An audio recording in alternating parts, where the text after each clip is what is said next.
Queridos e amados irmãos, a graça e a paz do Senhor. Nós damos graças a Deus pela oportunidade que nós temos de meditar na sua palavra hoje. Nós iremos encerrar hoje o capítulo 3 de João. Nós vamos ler dos versículos 22 ao versículo 36. A palavra do Senhor nos diz o seguinte: depois disto, foi Jesus com seus discípulos para a terra da Judeia. Ali permaneceu com eles e batizava. Ora, João estava também batizando em Enom, perto de Salim, porque havia ali muitas águas, e para lá concorria o povo e era batizado, pois João ainda não tinha sido encarcerado. Ora, entre os discípulos de João e um judeu, suscitou-se uma contenda a respeito da purificação. E foram ter com João e lhe disseram: Mestre, aquele que estava contigo, além do Jordão, do qual tens dado testemunho, está batizando, e todos lhe saem ao encontro. Respondeu João: o homem não pode receber coisa alguma, se do céu não lhe for dada. Vós mesmos sois testemunhas de que vos disse: eu não sou o Cristo, mas fui enviado como seu precursor. O que tem a noiva é o noivo. O amigo do noivo que está presente e o ouve muito se regozija por causa da voz do noivo. Pois esta alegria já se cumpriu em mim. Convém que ele cresça e que eu diminua. Quem vem das alturas certamente está acima de todos. Quem vem da terra é terreno e fala da terra. Quem veio do céu está acima de todos e testifica o que tem visto e ouvido. Contudo, ninguém aceita o seu testemunho. Quem, todavia, lhe aceita o testemunho, por sua vez, certifica que Deus é verdadeiro. Pois o enviado de Deus fala as palavras dele, porque Deus não dá o Espírito por medida. O Pai ama ao Filho, e a todas as coisas tem confiado as suas mãos. Por isso, quem crê no Filho tem a vida eterna. O que, todavia, se mantém rebelde contra o Filho, não verá a vida, mas sobre ele permanece a ira de Deus. Graças a Deus pela sua palavra que nós acabamos de ler. Rogamos ao Senhor que, por intermédio do seu Santo Espírito, Ele possa estar falando aos nossos corações. Essa porção da palavra do Senhor, meus queridos, nos traz muitas coisas interessantes. Nós vemos aqui a questão da inveja e do partidarismo que houve entre os discípulos de João. Nós vemos também a verdadeira humildade que João teve em reconhecer que Cristo é o Senhor e que importava que Cristo fosse exaltado e que ele, João, fosse diminuído. E nós vemos também acerca da declaração que João fala sobre a salvação, que é algo imediato em nossas vidas. Essa passagem, ela merece atenção especial de todos nós que amamos a leitura da Bíblia. Aqui, irmãos, nós temos o último testemunho que João Batista deu a respeito do Senhor Jesus Cristo. No final de seu ministério, João Batista, ministro fiel de Deus, foi o mesmo que era lá no início. Não mudou o que pensava sobre si mesmo, nem a respeito de Cristo. Feliz é a igreja, cujo ministro é firme, cujo pastor é ousado e constante, como João Batista foi. Primeiramente, nós vemos aqui um exemplo marcante da inveja e do partidarismo que pode haver entre os que professam o cristianismo. Lemos que os discípulos de João Batista ficaram ofendidos, porque o ministério de Jesus começou a atrair mais a atenção do que o de seu mestre, João Batista. Foram ter com João e lhes disseram: Mestre, aquele que estava contigo além do Jordão, do qual tens dado testemunho, está batizando, e todos lhe saem ao encontro. Foi o que os discípulos de João disseram a ele. Infelizmente, amados, a atitude demonstrada nessa reclamação é muito comum na igreja nas igrejas de Cristo nos dias atuais. Tais queixosos jamais deixarão de ter seus sucessores. Não tem faltado seguidores que se importam mais com o aumento de seu próprio grupo do que com o desenvolvimento do verdadeiro cristianismo.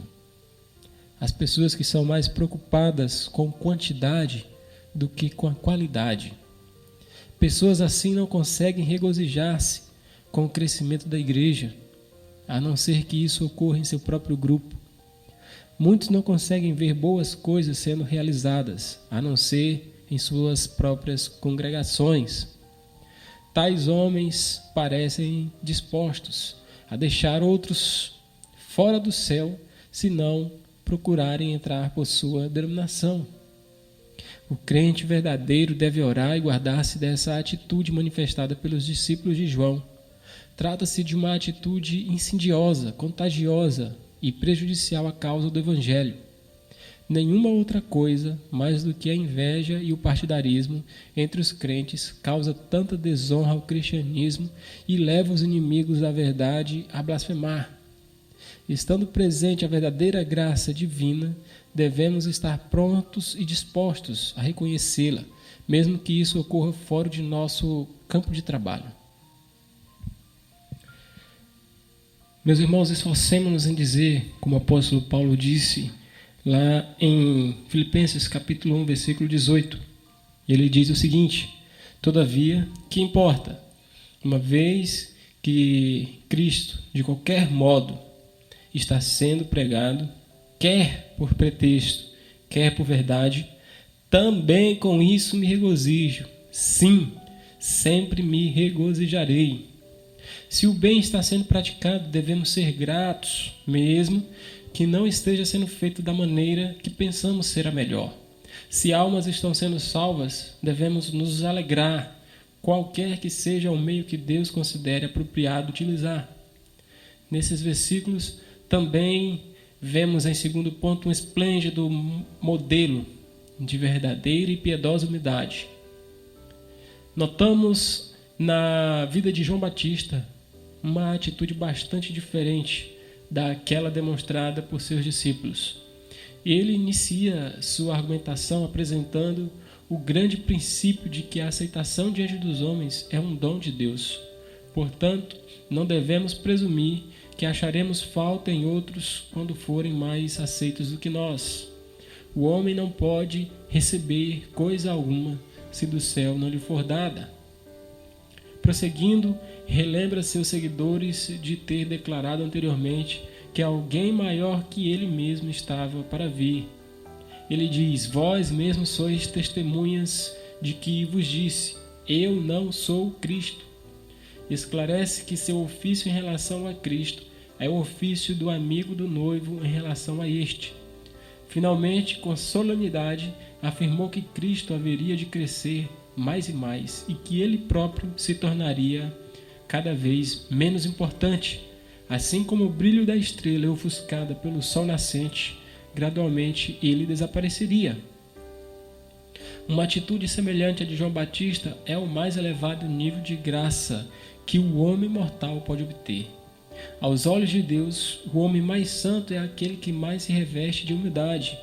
Nós lemos isso lá no livro de 1 Pedro, no capítulo 5, versículo 5.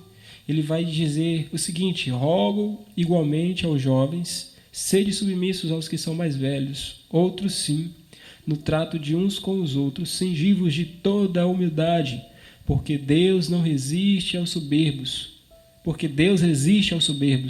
contudo aos humildes concede a sua graça. O segredo para sermos homens da qualidade de Abraão, Moisés, Jó, Davi, Daniel, Paulo e João Batista é conhecido por mim e por você. Eles eram, acima de tudo, homens humildes. Viveram em épocas diferentes e experimentaram diferentes graus de iluminação espiritual, mas, pelo menos no aspecto da humildade, meus queridos, tinham a mesma característica. Nada viam em si mesmo, além de pecado e fraqueza. A Deus rendiam toda a glória por aquilo que eram. andemos em seus passos, busquemos com zelo os melhores dons, mas acima de tudo procuremos ser humildes. A honra verdadeira é alcançada por meio da humildade. Ninguém mais foi tão honrado por Cristo quanto o homem humilde que disse: convém que ele cresça e que eu diminua. Terceiro ponto, vemos ainda a instrutiva declaração quanto à honra e à dignidade de Cristo. Uma vez mais, João Batista ensinou aos seus discípulos a grandeza daquele cuja crescente popularidade lhes serviria de ofensa. E novamente, talvez pela última vez, queridos, ele declarou que Jesus era digno de toda a honra e louvor. Usou várias expressões marcantes para transmitir a ideia correta a respeito da majestade de Cristo. Referiu-se a ele como noivo da igreja, aquele que veio das alturas, o enviado de Deus, a quem Deus não concedeu o Espírito por medida, o que é amado do Pai, em cujas mãos todas as coisas foram confiadas. Aquele que nele crê obtém a vida eterna, mas aquele que o rejeita sofre eterna destruição. Cada uma dessas afirmações, irmãos, tem um profundo significado e forneceria assunto para um longo sermão. Todas elas demonstram a profundidade e a estatura da compreensão espiritual de João Batista. Não há registradas em qualquer outra parte das Escrituras palavras que deem mais honra a Cristo do que essas proferidas por João. Na vida ou na morte, esforcemo-nos para ter a mesma compreensão demonstrada por João Batista a respeito do Senhor Jesus. Jamais seremos capazes de exaltar a Cristo acima do que convém. Nossos pensamentos acerca da igreja, do ministério e das ordenanças podem facilmente ser muito elevadas e exageradas, mas acerca de Cristo nunca chegaremos a pensar de uma forma demais elevada, ou amá-lo de um modo exagerado, ou nele confiar de um modo excessivo, ou louvá-lo mais do que é conveniente. Ele, Cristo, é digno de toda a honra que pudermos lhe oferecer. Nos céus, ele é tudo. Vigiemos para que na terra ele seja tudo em nossos corações. Por último, nessa passagem, vemos que João Batista faz uma grande declaração sobre a salvação que os verdadeiros crentes desfrutam no presente. Ele afirmou: quem crê no Filho tem a vida eterna. O que nele crê não precisa anelar por um privilégio que ainda está muito distante. No momento em que crê, tem a vida eterna. O perdão, a paz e o total direito ao céu tornam-se sua possessão imediata, no instante em que deposita a fé em Cristo. E essa possessão, queridos, não se tornará mais completa do que agora, mesmo que o crente viva tanto quanto Matusalém. Essa verdade contém um dos mais gloriosos privilégios do Evangelho. Para que o pecador seja aceito por Deus, não há obras a serem realizadas, nenhuma condição a cumprir, nenhum preço a ser pago, tampouco a necessidade de passar por desgastantes anos de provação. Aquele que tão somente crê em Cristo é imediatamente perdoado. A salvação está próxima do pior dos pecadores. Basta apenas arrepender-se e crer, e a partir desse momento será salvo. Através de Cristo, os que creem são inteiramente justificados, de uma vez por todas. Na conclusão dessa passagem, devemos ponderar seriamente estas verdades. Se a fé em Cristo traz consigo privilégios imediatos, permanecer na incredulidade significa estar em condição de grande perigo. Se o céu está tão próximo do que crê, o inferno também está muito próximo do que não crê. Quanto maior é a misericórdia oferecida pelo Senhor Jesus, maior é a culpa dos que a negligenciam e rejeitam. Quem se mantém rebelde contra o Filho não verá a vida, mas sobre ele permanece a ira de Deus. Nós somos gratos ao Senhor pela palavra dele. Nós rogamos que essa palavra possa estar firmada em nossos corações e em nossas mentes, que nós possamos levá-la ao maior número de pessoas. Oremos nesse instante, meus queridos. Senhor, nosso Deus e Pai, graças nós damos ao Senhor, porque nós podemos aprender mais um pouco do Teu Filho. Rogamos ao Senhor que Tu possa conceder a nós um coração grato, um coração humilde, assim como foi o de João Batista. Que nós possamos, Senhor, aqui prestar honra e glória ao Senhor dos Senhores, que é o Teu Filho, aquele que morreu por nós, aquele que pagou, Senhor, a nossa culpa, a nossa dívida. Nós somos gratos ao Senhor, em nome de Jesus é que nós oramos. Amém. Irmãos, obrigado por assistir mais um episódio e não se esqueçam de se inscrever no canal, assistir os vídeos, deixe o seu like e principalmente compartilhe a palavra.